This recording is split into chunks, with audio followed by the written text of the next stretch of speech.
ഒരു യേശുവായ പോവുക എന്നൊരു വിശ്വാസം രക്ഷിച്ചത്. വചനം എന്നോട് എന്താണ് സംസാരിക്കുന്നത്? മനസ്സിലടച്ച് ഭക്തിമായുള്ള ഈ അന്ധതയിലൂടെ നാം കടന്നു പോകുമ്പോൾ തെളിയുന്ന ചിന്തയിൽ എന്നോട് വചനം സംസാരിക്കുന്നു. യേശു എന്നോട് സംസാരിക്കുന്നത് കാതോർക്കുവാൻ അല്പസമയം വിനയമായി കർത്താവോട് പ്രാർത്ഥനയോടെ ആയിരിക്കാം. എന്നോട് എന്താണ് വചനം സംസാരിക്കുന്നത്?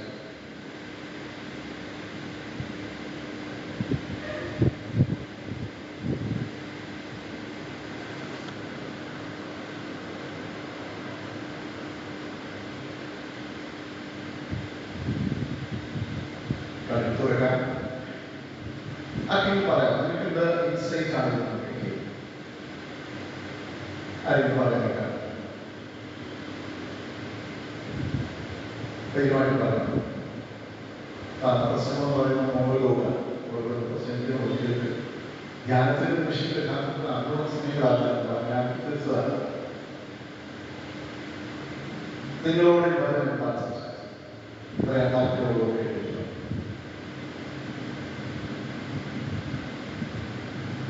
വചനങ്ങളോട് സംസാരിച്ചു.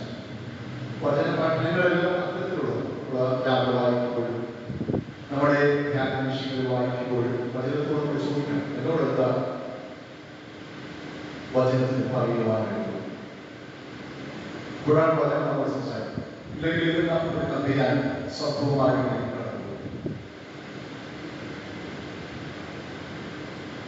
ആരെങ്കിലും എന്തെങ്കിലും ചെയ്തിട്ടുണ്ടെങ്കിൽ അതിനോട് ശരി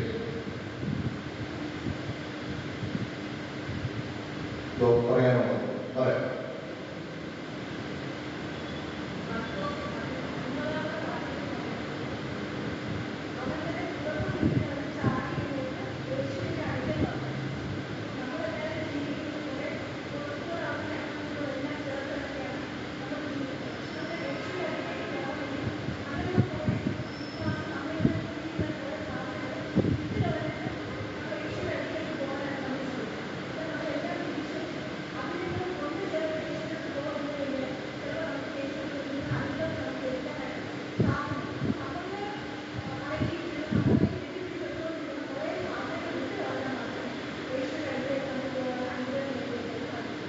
നല്ലൊരു ചിന്തയാണ് സൗദി കിട്ടിയത്. എതിരെ ആർക്കെങ്കിലും വചനം നമ്മോട് സംസാരിച്ചു.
വീട്ടിൽ കൊണ്ടുപോയി നമ്മൾ വായിച്ചു വചനമോട് സംസാരിക്കും. വചനമോട് സംസാരിക്കും. അതാണ് നമ്മൾ അറിയേണ്ടത്. വെറുതെ വായിച്ചു വിടുകയും എന്നോട് എന്താണ് ഈ വചനത്തിന് അറിയാനായിട്ട് ഭക്തിമാരുടെ സംഭവം ഒത്തിരി കാലം കഴിയുന്നത്. ഒന്ന് നമ്മൾ ആദ്യം കേട്ടൊരു കാര്യം വചനം വിട്ടിട്ടാണ് പുതിയൊരു തുടക്കത്തിനായി പുതിയൊരു അധ്യായത്തിനായി ഭക്തിമായ സുന്ദരിയിലേക്ക് വന്നത്. അവിടെ അവിടെ വലിയൊരു പാഠമാണ് അല്ലേ? അപ്പോൾ വേണമെങ്കിൽ ഭക്തിമായി തന്നെ ഒതുക്കി വെക്കാം. കാരണം കിട്ടിയില്ലായെങ്കിൽ, ശുദ്ധം കിട്ടിയില്ലായെങ്കിൽ, എനിക്ക് കാഴ്ച കിട്ടിയില്ലായെങ്കിൽ ഈ പാത്രം എനിക്ക് ആവശ്യമാണ്, ഈ കിഴിപ്പറഞ്ഞ വസ്തു എനിക്ക് ആവശ്യമാണ്.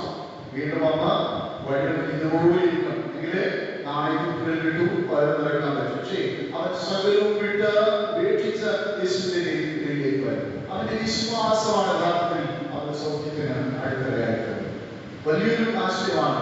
വലിയ നമ്മുടെ പോലെ പ്രതികൂലങ്ങൾ ഏറെയും പടികളും ദൃശ്യങ്ങളും നിന്നുകളും നമ്മുടെ ഉപയോഗം അവനെ ശാസിക്കാൻ വേണ്ടിയാണ് ആളുകൾ പരിശ്രമിച്ചത്.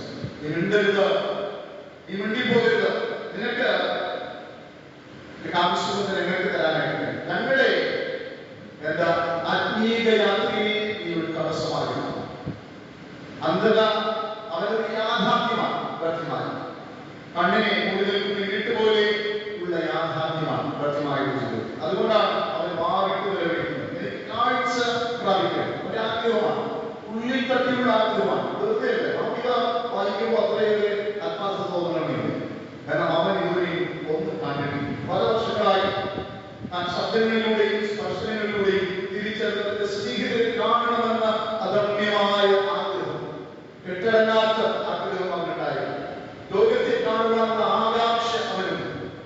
നിങ്ങൾ കണ്ണടച്ച് നിങ്ങൾ കണ്ണടച്ച് നമ്മൾ കണ്ണടച്ച് ഒന്നും കാണാൻ പറ്റും, ഒന്നും കാണാൻ പറ്റില്ല. അതുപോലെ വർഷങ്ങളായി ഒന്നും കാണാത്തവന്റെ വേദനയാണ് അവന്റെ നിലവിളിയിൽ നമുക്ക് കേൾക്കാനായിട്ട് കഴിയും. അപ്പോ ആശ്രയമില്ലാത്ത ആരും ആശയില്ലാത്ത നിലവിളിയാണ്. വ്യക്തമായി നിലവിളിക്കല്ലാതെ മറ്റൊരു മാർഗവും ഇപ്പൊ കിട്ടിയില്ല, ഇപ്പൊ പിടിച്ചോ, ഇപ്പോൾ കർത്താവിൽ നിന്ന് വാങ്ങാൻ പറ്റിയാൽ വാങ്ങാൻ പറ്റി. അതുകൊണ്ട് അവർ മറ്റൊന്നും ചിന്തിച്ചില്ല. അവരുടെ മുമ്പിൽ മറ്റെല്ലാം പുകമാറുകയാണ്. ആളുകൾ വന്നു ശാസിക്കുന്നു, പുറം വയ്ക്കുന്നു, അവരൊന്നും ചിന്തിച്ചില്ല. നിസ്സാരമായി അവരെല്ലാം അവഗണിച്ചുകൊണ്ട് തനിക്ക് ലഭ്യമാകുന്നതിനെ മാത്രം കുഞ്ഞുങ്ങളോടും യുവമക്കളോടും പ്രിയപ്പെട്ടവരോടും നമുക്ക് പറയാനായിട്ടുള്ളത് യേശുവിനെ മാത്രം നോക്കുവാൻ നമുക്ക് കഴിഞ്ഞാൽ മാത്രമേ നമുക്ക് മുമ്പോട്ടുള്ള പലായനം സാധ്യമാകൂ. ഏത് പ്രതികൂലങ്ങളിലൂടെ നമ്മുടെ ജീവിതങ്ങളെല്ലാം അത് എല്ലാം അവഗണിച്ചുകൊണ്ട് മുമ്പോട്ട് പോകാൻ നാം പരിശ്രമിച്ചാൽ മാത്രമേ നമുക്ക് ലക്ഷ്യസ്ഥാനത്തെത്താനായിട്ട് പറ്റൂ. അവർ അല്പം ശ്രദ്ധിച്ചെടുത്തേ മാർക്കോസ് പറയും, അല്ലെങ്കിൽ മറ്റേ ഓരോരുത്തരോടുള്ള ചിലപ്പോഴൊക്കെ വിളിക്കുന്നുണ്ട് മിണ്ടരുത്, ആ പേരുകളൊന്നുമല്ല, പക്ഷെ ഇവരെല്ലാം പറയുന്നുണ്ട് മിണ്ടരുത്. പൈസ തരുന്നവരാണ് പറയുന്നത്, പ്രിയപ്പെട്ടവരാണ് പറയുന്നത്, യേശുവിന്റെ ശിഷ്യന്മാർ പറയുന്നുണ്ട് ഇല്ലാതിരുന്നോ ഞങ്ങളുടെ ആത്മീയ യാത്രയിൽ ഈ തടസ്സമാകരുത്. ശക്തിയോടെ അവനെതിരെ പ്രഖ്യാപിക്കുമ്പോ, അവനെ അടിച്ചമർത്തുവാൻ പരിശ്രമിക്കുമ്പോ അവൻ മിണ്ടാതിരിക്കുക. കുഞ്ഞിനെ പാലും യാഥാർത്ഥ്യമാണ്. യേശുവിന്റെ മുമ്പിൽ വീണ്ടും നിലവിളിക്കുക. യേശുവിന് വേണമെങ്കിൽ ഒന്ന് കണ്ട മാത്രമേ നമുക്ക് സൗഖ്യം കൊടുക്കാം. പക്ഷേ അവന്റെ ആവശ്യം അവനെ കൊണ്ട് പറയുന്ന യേശുവിലേക്ക് എന്താണ് ആവശ്യം, നിനക്ക് എന്താണ് ആവശ്യം? ഈ രാത്രിയിൽ യേശു നമ്മോട് ചോദിക്കുന്നില്ല, അത് പറയുവാൻ നിനക്ക് കഴിയും, വായി തുറക്കാൻ കഴിയും. പലപ്പോഴും നമ്മൾ നിലവിളിയോട് പ്രാർത്ഥിക്കുന്ന ആളുകൾ 18 സംവത്സരക്കാലം രക്തസ്രവമായി വന്ന ആ സഹോദരി പല പ്രാവശ്യം അമ്മ മടങ്ങിപ്പോയി. നിവർത്തിയില്ല. ആ പുരുഷ മേധാവിത്വമുള്ള സമൂഹം ആ സ്ത്രീയെ കടത്തിവിടില്ല. യേശുവിന്റെ അരികിൽ പോകാൻ നിവർത്തിയില്ല. കുറഞ്ഞു സഹിച്ച് ധനമെല്ലാം വ്യയം ചെയ്ത ഒരു മാർഗവുമില്ല, ഗത്യന്തരമില്ലാതെ കടന്നുപോയ സഹോദരി. പക്ഷെ അവൾ ഒരു തീരുമാനത്തിൽ വസ്ത്രത്തിന്റെ നമ്മുടെ ജീവിതത്തിൽ വീഴണമെന്ന് നാം ചിന്തിച്ചു നമുക്കെല്ലാം നേടിയെടുക്കാൻ പറ്റും. എന്താണ് നേടിയെടുക്കാൻ പറ്റും? പക്ഷേ അതിന് ആ വിശ്വാസം ഉണ്ടാകും, എനിക്ക് കഴിയുമെന്ന ഉറപ്പുണ്ടാകും, അതിലേക്കുള്ള പരിശ്രമം ഉണ്ടാകും. അൽവാമിന്റെ പ്രകൃതി എന്ന് പറയുന്നത്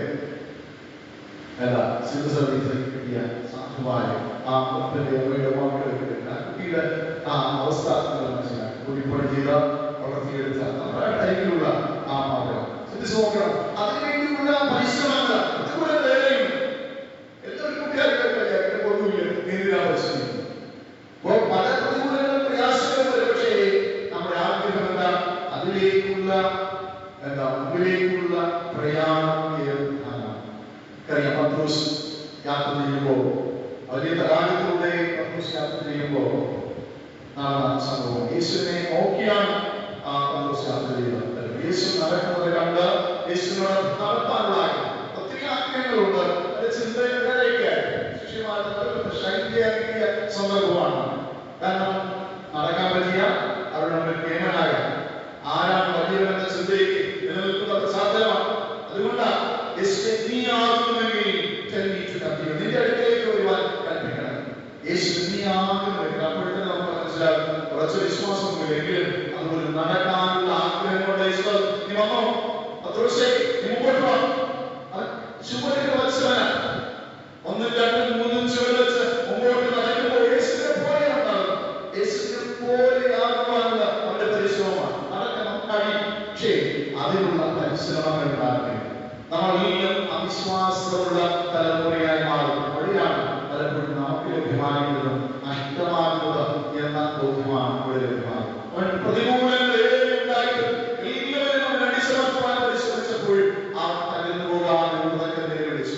Sons of David have been restored. ഈ പ്രഖ്യാപനം അവരെ കണ്ടുകൊണ്ടാണ്. ആരും ആശ്രയില്ല. അവന്റെ ചരിത്രമൊക്കെ പറയാണെങ്കിൽ പറയാൻ ഞാൻ പല പ്രശ്നങ്ങൾ പറഞ്ഞപ്പോൾ ധീമായുടെ മോനെ ആകരുത്. സ്വന്തമായി പേരിൽ ഐഡന്റിറ്റി ക്രൈസിസ് ആരോടും തലക്കൊണ്ടിരിച്ചു കിട്ടുന്ന നാണയക്കുട്ടുകൾ വലിക്കുട്ടും വളരുന്നവരും കിടന്നു തുടങ്ങും. ഇങ്ങനെ ഒരു ജന്മമായ ഒരു മനുഷ്യനെ കുറിച്ചാണ് നമ്മൾ ഈ ആഗ്രഹപ്പെടുത്തി കഴിയുന്നത്. പക്ഷേ അവന്റെ ആഗ്രഹമുണ്ടായി കാണിക്കുകയാണ്. അവന്റെ ഗംഭീരമായ ആഗ്രഹം, അവന്റെ ഏകാഗ്രഹം ദാവീദ് പുത്ര എന്ന് കൊടുക്കണം. അത് ചെറിയ വിളി യേശുവെ വിളിച്ചത് ആഗ്രഹം വിളിച്ചത് അതെല്ലാം മനസ്സിലാണ്. അതുകൊണ്ട് അവരെ കുറിച്ച് പറയുന്നത് അവൻ സമൂഹത്തിന്റെ ചലനങ്ങളെയും സ്പന്ദനങ്ങളെ ഊട്ടിയെടുത്തവൻ. അവിടെയുള്ള ഓരോ ചലനവും അറിയാം എന്താ നടക്കുന്നത്, ആരാണ് വരുന്നത്. ഇന്നത്തെ പെരുമാറ്റമൊക്കെ കൂടുതലുണ്ട്. അതുകൊണ്ട് ആരും ധാരാളമുണ്ട്. നാട്ടുകാരോട് ചോദിച്ചു കാണും ഇന്ന് ആരാണ് വരുന്നത്. വലിയൊരു മാറ്റമാണ്. കാരണം കേൾക്കാൻ മാത്രം നിവൃത്തിയുള്ളൂ, കാണാൻ നിവൃത്തിയില്ല. അപ്പൊ ആളുകൾ പറഞ്ഞു യേശു വരുന്നു. അതിന്റെ വഴി യേശുവിലേക്ക് പോകുന്നു. ഒരു കച്ചിത്തിരുമ്പാണ് ആ യേശു. അവസാനത്തെ കച്ചിത്തിരുമ്പെന്ന് നമ്മൾ പറയും. വിളിക്കുക യേശു വരുന്നു എന്ന് മനസ്സിലാക്കിയപ്പോൾ മുതൽ തുടങ്ങിയ നിലവിളിയാണ്. അടിച്ചമർത്തുവാൻ പരിശ്രമിക്കുന്നതൊന്നും അവന് വിഷയമല്ല. അവന്റെ ആഗ്രഹം അവന് പരമപ്രധാനമാണ്. അതിലേക്കുള്ള യാത്രയിൽ മറ്റൊന്നും തടസ്സമല്ല എന്ന് ചിന്തിക്കുന്ന ഒരു വിശ്വാസിയാണ് അവനെന്ന് ബോധമുണ്ടാകും. പറയുന്നത് വലിയൊരു പ്രഖ്യാപനം, വലിയൊരു പ്രഖ്യാപനം. ചരിത്രമാണ്. ചരിത്രം നിസ്സാരക്കാരനല്ല. നമ്മൾ പറയും കണ്ടുപോകേണ്ട ഒട്ടക്കണ്ണനായ മനുഷ്യൻ വഴിവെട്ടിരുന്നു, അവൻ വിളിച്ചു, സംഭവിച്ചു എന്നാണ് നമ്മൾ ചിന്തിക്കുന്നത്. പക്ഷേ അവന് വളരെ നല്ലൊരു വ്യാഖ്യാനം ചരിത്രത്തെ കുറിച്ച്. ചരിത്രം കേട്ട് പഠിച്ച ചരിത്രമാകാം. അവൻ പറയുന്നത് ഞങ്ങളുടെ ദാവീദിന്റെ പുത്രനാണ്. എനിക്ക് എന്നെ വിട്ട് കടന്നു പോകാൻ പറ്റില്ല. എനിക്ക് സൗഖ്യം തന്നേ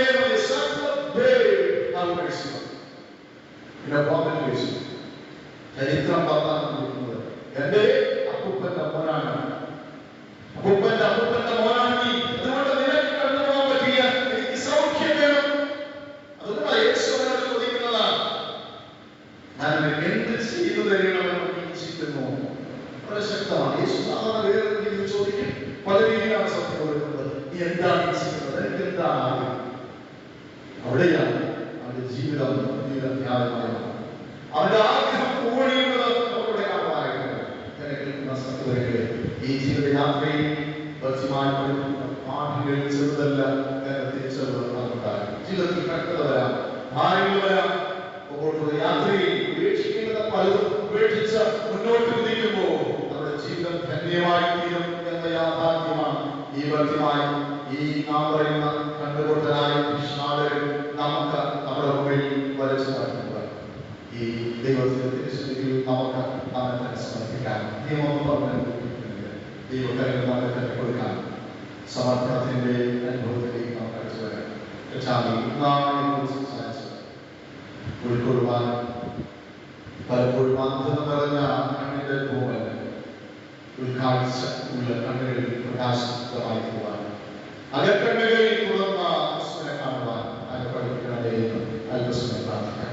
കണ്ണുകൾ വീണ്ടും ധ്യാനത്തോടെ ദിവസത്തിലേക്ക് അടിച്ചു വരാം. പുതിയൊരു ദർശനം ലഭ്യമാകുന്നുണ്ട്. അകക്കണ്ണുകളിൽ തന്നെ തുറക്കാം. മാനുഷികമായ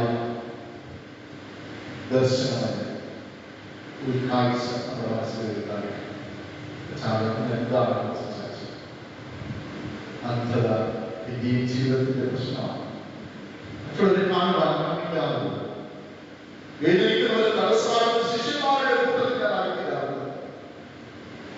എന്റെ ഈ അന്ധത മാറ്റമേ യേശു ചുറ്റിരുന്ന കണ്ണുമുട്ടന്മാരുടെ കണ്ണു തുറന്ന് പാവപ്പെട്ടവരെ കാണുവാൻ പഠിപ്പിച്ചു. പോയി അവനെ വിളിക്കും, പോയി അവനെ വിളിക്കും. ഇതാണ് യേശുവിന്റെ ആഗ്രഹം. നമ്മളെല്ലാവരും നോമ്പുകാലം അന്ധത ബാധിച്ചിട്ടുണ്ടെങ്കിൽ അത് മാറ്റുവാനാണ് നോമ്പ് എന്ന് ഈ നാമം പഠിപ്പിക്കുക. ഇത് ദർശനത്തോട് മുമ്പോട്ട് പോകാൻ കർത്താവ് പഠിക്കുന്ന പാഠങ്ങൾ ചുറ്റുപാട് അന്ധത ബാധിച്ചു കഴിയുന്ന പാവപ്പെട്ടവരെ കാണുവാൻ എന്റെ കണ്ട എന്റെ തീരം എന്റെ അന്ധത മാറ്റണമേ എന്ന് നമ്മളോട് പ്രാർത്ഥിക്കാം. ചിലപ്പോൾ തടസ്സം നമ്മുടെ പഴയ വസ്ത്രങ്ങളാണ്, പഴയ ജീവിത ശൈലിയാണ്, തെറ്റായ ആചാരക്രമങ്ങളാണ്. വലിച്ചെറിഞ്ഞ് ശിശുവിലേക്ക് പരിമാണമാണ്. ഈ നോമ്പിന്റെ നാളുകളിൽ സമൃദ്ധിയുടേതാകട്ടെ, മാറ്റത്തിൻ്റെതാകട്ടെ, മാനസാന്തരത്തിൻ്റെതാകട്ടെ നമുക്ക് പ്രാർത്ഥിക്കാം. സ്നേഹവാനായ ദൈവമേ, അങ്ങ് നൽകിയ കാഴ്ച നൽകണം. അന്ധത പടരുമ്പോ, ലോകത്തിൽ അന്ധതയിൽ പടരുമ്പോ മറ്റുള്ളവരെ കാണുവാൻ കേൾപ്പില്ലാതെ കൊടുക്കണമേ. കണ്ണിൽ തുറക്കണമേ, ആത്മീയ കണ്ണുകൾ തുറക്കുവാൻ പ്രാർത്ഥന നൽകണമേ. പുതിയ ദർശനവുമായി മുമ്പോട്ട് കുതിപ്പാൻ കൃപ നൽകണമേ. ഞങ്ങളെ ശക്തീകരിച്ചു നൽകണം. യേശുവിൻ നാമത്തിൽ തന്നെ ആമേൻ. ആശീർവാദം ദൈവത്തിന്റെ കൃപയും വെളിച്ചത്തിന്റെ വക്താക്കളായി അന്ധതയിലൂടെ പഥികരായ വെളിച്ചമായി നിങ്ങളെല്ലാവരെയും സഹായിക്കുമാറാകട്ടെ.